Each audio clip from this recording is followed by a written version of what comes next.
Hey everyone, good evening. Welcome in. Welcome to Monday Night Meditation. So much happening at Still Life right now. It's very exciting. Lots of wonderful new people coming in, some beautiful one-on-one work and private coaching, and getting back into the studio with very small groups for some sound and gong baths and some workshops. It's a wonderful time to come give it a try. Tonight, talking a little bit about feeling, the sensation and the value of feeling in meditation. And I will warn you, I have no notes for this tonight. I'm just vibing. So sorry if it's a little bit wandering. But we've been talking a lot over the last several weeks in classes about non-judging. And this is one of the really critical elements, the critical attitudes of a mindfulness practice. In fact, we have some non-judging workshops coming up in February to explore this a little bit more deeply through discussion, journaling, and practice. But there's so many different aspects to non-judging, and in the last couple of weeks we've talked about some of them. The idea that perceiving a thing and talking about it are two separate phenomena, right? The idea that judgment is not something that's positive or negative, not to think of judgment as, moral judgments or judgments of other people's behaviors, but more judgments just as like neutral stories that we tell. Any story that we tell about something that goes beyond the facts of that situation is a judgment or an add-on or a narrative. And that's not a bad thing. We have to judge things as good or bad, helpful or harmful. That's what we're supposed to do. But when we practice meditation, our idea, the reason we practice non-judging in meditation is because oftentimes the thing itself, whether it's an event, another person, like a relationship situation, whether it's just something you experienced, the thing itself and our narrative or our judgment of it are like right against each other. We can't even tell the difference at some point between these two things.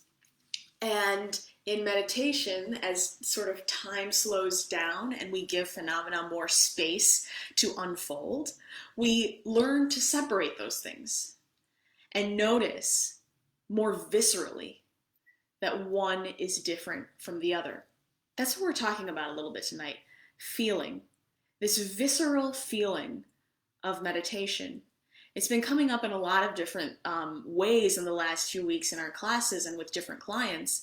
And I think it's important to talk about feeling in meditation because meditation practice is often perceived or marketed as something we do in our head. It's about controlling thoughts, right? Or clearing the mind, which is a myth. It's about, thinking about things a certain way.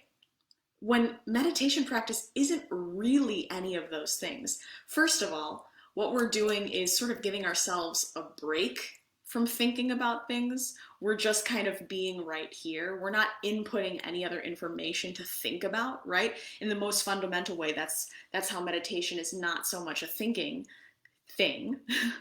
But one of the major fruits of the practice of meditation is deeper, more detailed perception of feelings. And by feelings, I mean literally anything that is felt. So it could be a sense like vision or, or smell or taste. It could be an emotion like anger or sadness. It could be something kind of indescribable like an instinct or an impulse, right? When we practice meditation, we're fine-tuning our perception, our attention. One of my teachers calls it expert noticing. We're fine-tuning our expert noticing. We're just becoming better noticers of things. How do we do that in meditation? We sit down and we say, notice what happens. It's literally that simple, which is frustrating. Just to sit there and notice things while we're happening. Why is it frustrating? Because we spend most of our time not noticing things. We block out the sounds because we live in a big city with traffic. That's for our own health. We don't notice things like little aches and pains because in our society, taking care of ourselves physically is not highly valued. It allows us to keep working longer. We don't notice a lot of things like our impulses, our emotions, our reasons for doing them, just because it's a lot of work, right? There's really no other way to say it. It's just a lot of work. But you know what? It becomes less work when you practice it. Just like the last time you learned a new instrument, a new skill, a new piece of software, whatever it was, a new exercise. The more you practice it, the more natural it becomes. And that's really, if I'm going to get, very painting with very broad strokes, that's really the point of meditation practice, is that these skills that we build integrate into all our lives. So back to feelings. Meditation, as I said, is something that is considered, perceived, marketed, or thought of as a thing that we do with our head. But what we do when we're actually sitting there on the cushion is actually give our minds sort of a break.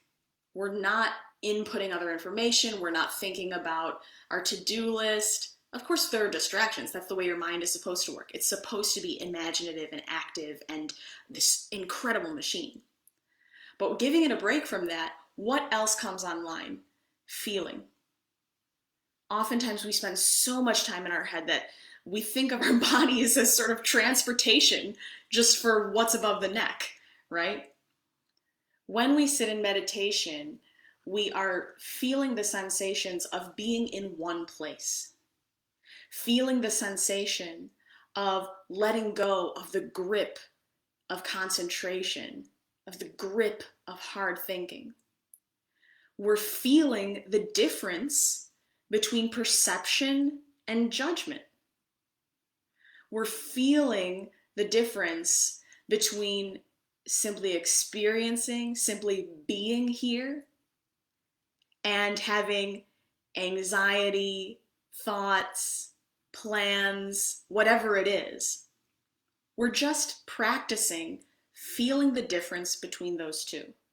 And anyone who has really active or harmful rumination, anyone who has anxiety, anyone who has depression, knows that there is a visceral feeling of that thing.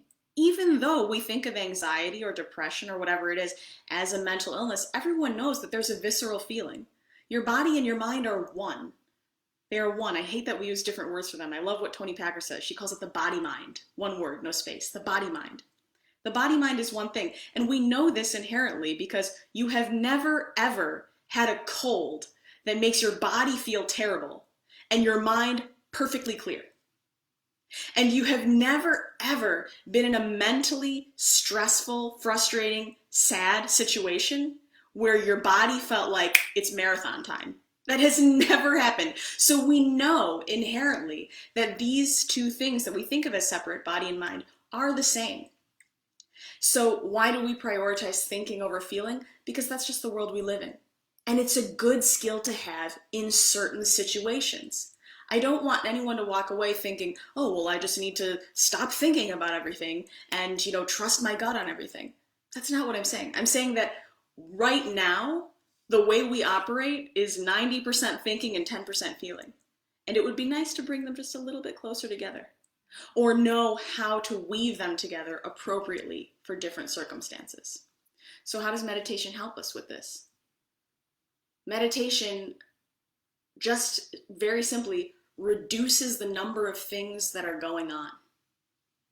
And in that space of not having social media and other people and work and the demands of XYZ, in that moment, whether it's 3 minutes or 30 minutes or an hour, whatever it is, when you reduce the number of things, you see more acutely. You see more acutely. This is why we can be incredibly moved seeing a piece of artwork in a museum, right? But looking through a book of images, or in certain museums in certain wings where there's a salon style where there's just like a huge collage or a huge smattering of things, we don't really notice anything. All we're doing in meditation is reducing the number of things going on so that we can have a little better insight on the very few things that are happening. And when we think about feeling, about learning more about our feelings, it's exactly the same as anything else. When you're sitting still, you feel every little twitch and twinge and soreness and so forth. When you're not telling yourself a long narrative, making judgments, spinning, inventing emotions out of nowhere, you notice what feelings actually arise in things.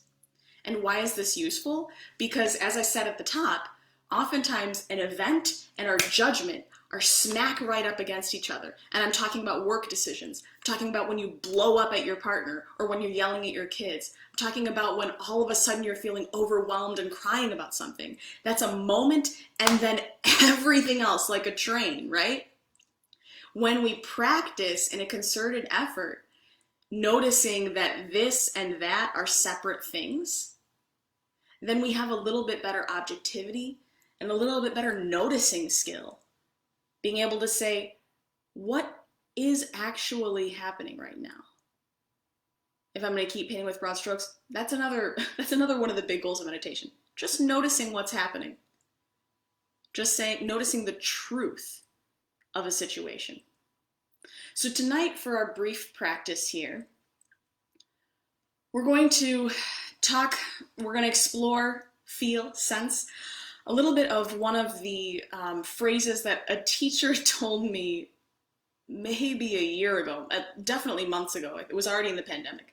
And the phrase that stuck with me that he described as the energy of thinking. The energy of thinking. We all know that there are different sort of energy levels for different activities, right? Sitting and exercising is an obvious comparison. But for instance, the energy of working is different from the energy of relaxing, eating, walking in nature, right? And if you sort of visualized those energies as, for instance, colors or wave patterns, like a heart rate monitor or a sinusoid curve, right?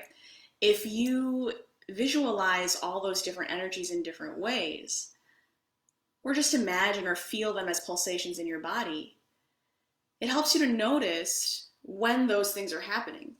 And that's a sensation that's completely separate from feeling, or completely separate from thinking. It's just feeling that different kind of energy arise. As a person who has had episodes of depression and panic, there is definitely, when you notice the space of those things, there's definitely sort of a ramp up to that state. Just like sometimes when you're about to get angry at someone or about to like explode, if you're a person who does that, you can feel when that energy is just rising, rising, rising, and it's time to come out, right? There's that feeling for every single activity that we do. And when we're talking about meditation, tonight we're going to notice the difference between the energy of thinking and the energy of resting. So go ahead and find a comfortable seat, or if you're lying down, getting into a nice, flat, even space where you can elongate your spine. If you're sitting up, notice the tilt of the pelvis. Notice the two sit bones rooting down. Notice that when you lean back, your abdominals grip. When you lean forward, your shoulder muscles grip. Find the place in between, where your pelvis is neutral and your spine just like a tree trunk, just sitting there, right on top of your roots. You can close the eyes if you wish. Let the hands rest however they want to. And take some very deliberate, deep, slow breaths at the top here.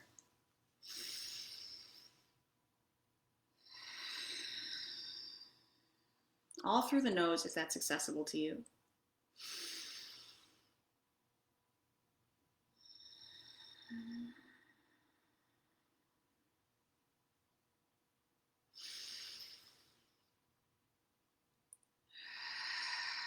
letting the breath return to its natural, even pace. With this next exhale, the sensation of falling into your chosen spot tonight.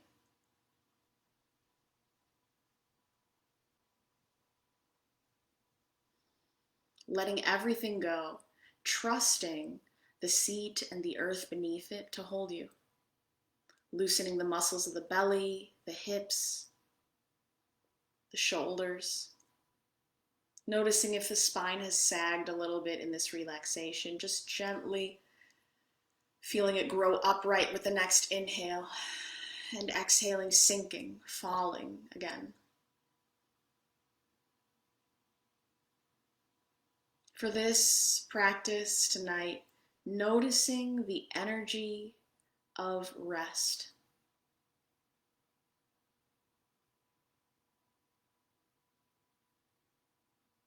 As you settle in, you may feel the opposite of restful. The mind going quickly,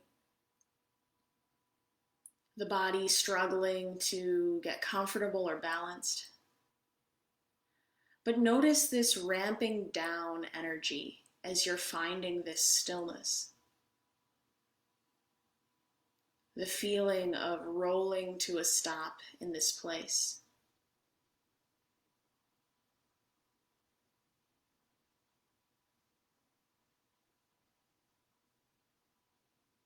The feeling of the wave form of your energy gently spreading out,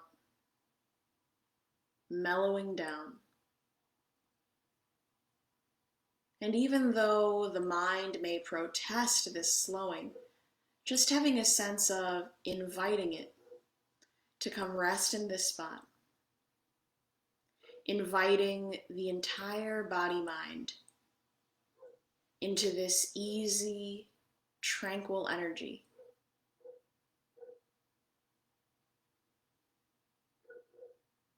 Perhaps it feels like the energy of the earth beneath you, solid, constant.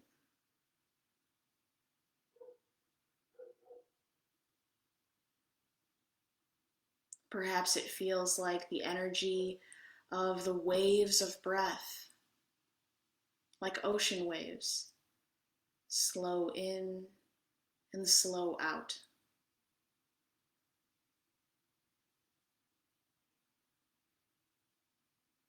This is the energy of rest.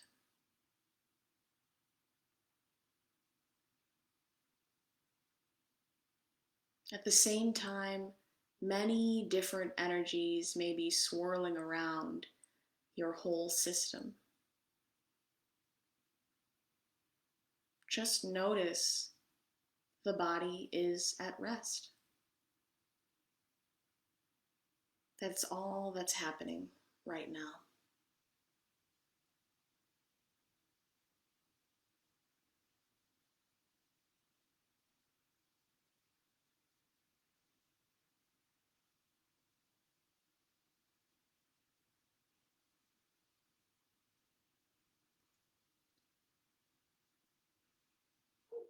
As a thought comes in, as a sound drifts by, a movement or feeling in the body, whatever it is, what does that energy feel like?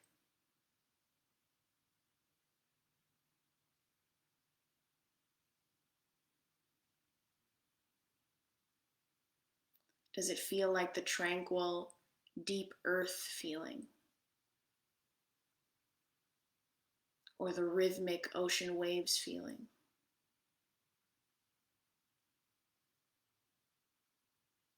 Or does it feel like something else?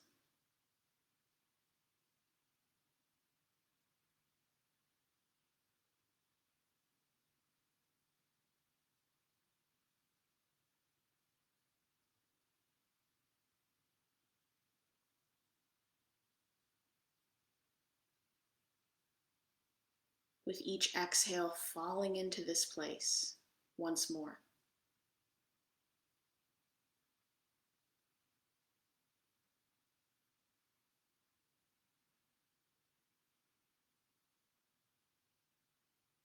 As a thought drifts in, does it seem to lift you away from this spot?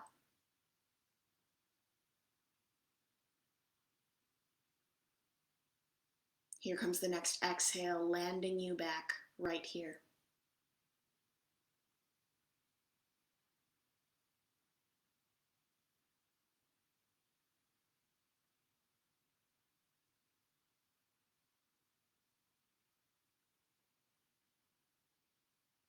As a thought comes online, does it seem to narrow your mind like tunnel vision?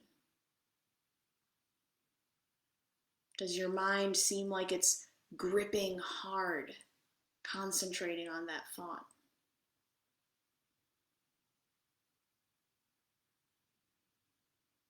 Noticing that feeling, sense again that downward relaxation into this place. The feeling of resting here.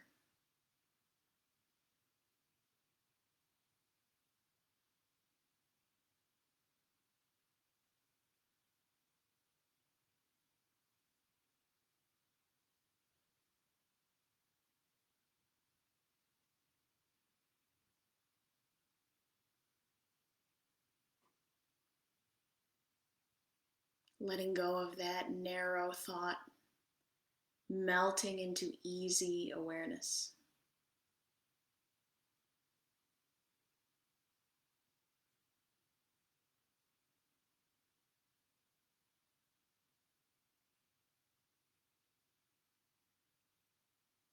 And letting go of that narrow thought. This next breath, massaging and softening the whole body.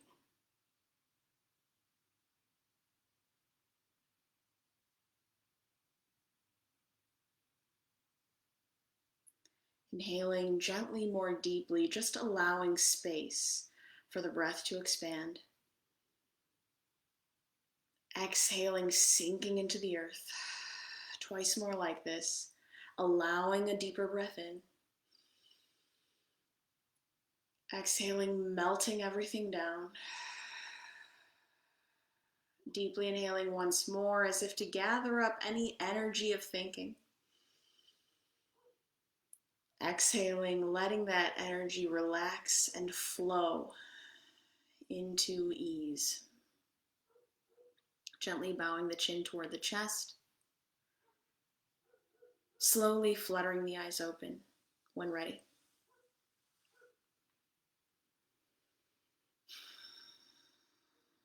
Notice how you feel. Notice the texture of the body-mind.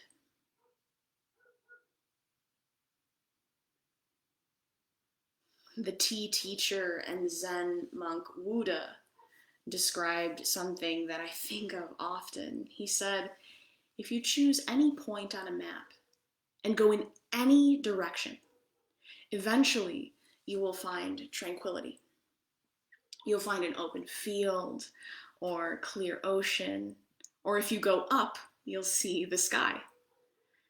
He said the same is true of our interior worlds. Tranquility is our nature. Peace is our nature. And oftentimes, when we think, oh, I really wish I had free time, or I wish I didn't have so much work to do. Well, we all got a rude awakening when we got that last year, right? Suddenly we had free time and we were going nuts. What would it actually feel like to have that thing? When we explore that feeling that's within us, then we've made contact with that feeling. We know where to go to access it. This is one of the fruits of meditative practice, is having a pathway to those feelings that we are seeking. Sometimes the feelings that come up in meditation are not always pleasant. Sometimes discomfort, old stale emotions, old traumas might even arise. But when we've made contact with it and we know the pathway, we've learned a little bit better how to navigate it.